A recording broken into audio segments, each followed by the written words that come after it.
توشہ خانہ کی تفصیل نہ دینے پر سیکریٹری کابینہ ڈویژن کو جرمانہ۔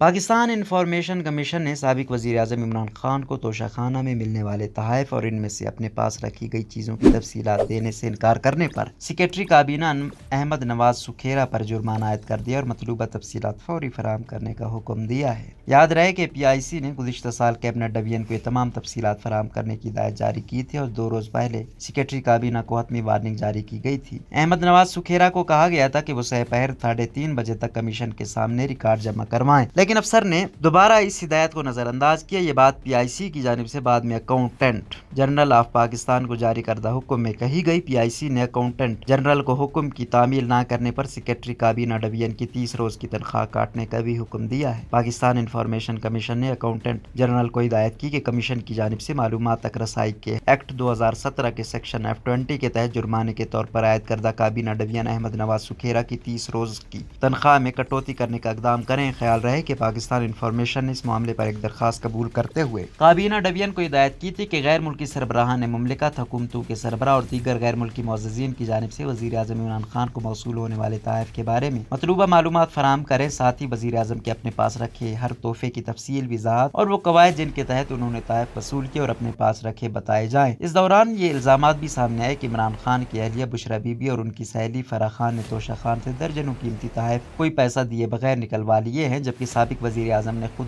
توشہ خانہ سے سستے داموں تحائف خرید کر مہنگے داموں بیچنے کا دھندا شروع کر رکھا تھا۔ تاہم عمران خان کی ہدایت پر کابینہ ڈویژن نے درخواست کی مخالفت کی تھی اور پی آئی سی کے سامنے موقف اختیار کیا کہ یہ معاملہ 2017 کی معلومات تک رسائی کے حق کے قانون کے دائرہ کار میں نہیں آتا۔ اس سلسلے میں کابینہ ڈویژن نے معلومات فراہم کرنے کے بجائے پاکستان انفارمیشن کمیشن کے حکم اسلام آباد ہائی کورٹ میں چیلنج کیا تھا اور دعویٰ کیا تھا کہ پی آئی سی کا حکم غیر قانونی اور بغیر قانونی اختیار کا ہے۔ چنانچہ 8 ماہ سے عمران خان کے خلاف توشہ خانہ کیس اسلام آباد ہائی کورٹ میں زیر التوا ہے۔ گزشتہ سال اسلام آباد ہائی کورٹ نے بھی اگست 2018 وزارت عظمیٰ کا منصب سنبھالنے کے بعد عمران خان کو پیش کیے گئے تحائف کی تفصیلات ظاہر کرنے میں پچھلی پی ٹی آئی حکومت کی ہچکچاہٹ پر سوال اٹھایا تھا اور مطلوبہ تفصیل فراہم کرنے کی ہدایت کی تھی۔ یاد رہے کہ سعودی حکمراں شہزادہ محمد بن سلمان کی جانب سے وزیر اعظم عمران خان کو دی جانے والی گھڑی بھی موصوف نے 14 کروڑ روپے کے عوض بیرون ملک فروخت کر دی تھی، جو سعودی شہزادے نے ہی خرید لی۔ سوارے سوشل میڈیا پر مزاحیہ میمز بھی شیئر ہوئیں، جن میں میمز بنانے والوں نے دونوں معزز شخصیات کے درمیان اس پیش قیمت گھڑی کے مستقبل کے حوالے سے مزاحیہ اور طنزیہ جملے لکھے۔ یاد رہے کہ کیبنٹ ڈویژن ایک عرصے تک اس بنا پر توشہ خانہ کی معلومات شیئر کرنے سے انکاری رہا کہ اس سے برادر ممالک کی حکومتوں کے ساتھ پاکستان کے تعلقات کو خطرہ ہو سکتا ہے۔ یہ بات درست ہے کہ عمران خان کوئی پہلے حکمراں نہیں ہیں جنہوں نے غیر ملکی شخصیات سے ملنے والے تحفے بغیر کسی قیمت کے یا پھر ان کے مجوزہ قیمت کا معمولی سا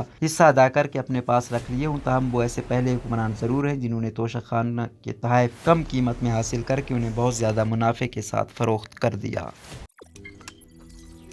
روزنامہ قدرت کی ویڈیو دیکھنے کے لیے ابھی یوٹیوب چینل پر سبسکرائب کریں اور بیل آئیکن پر بھی کلک کریں۔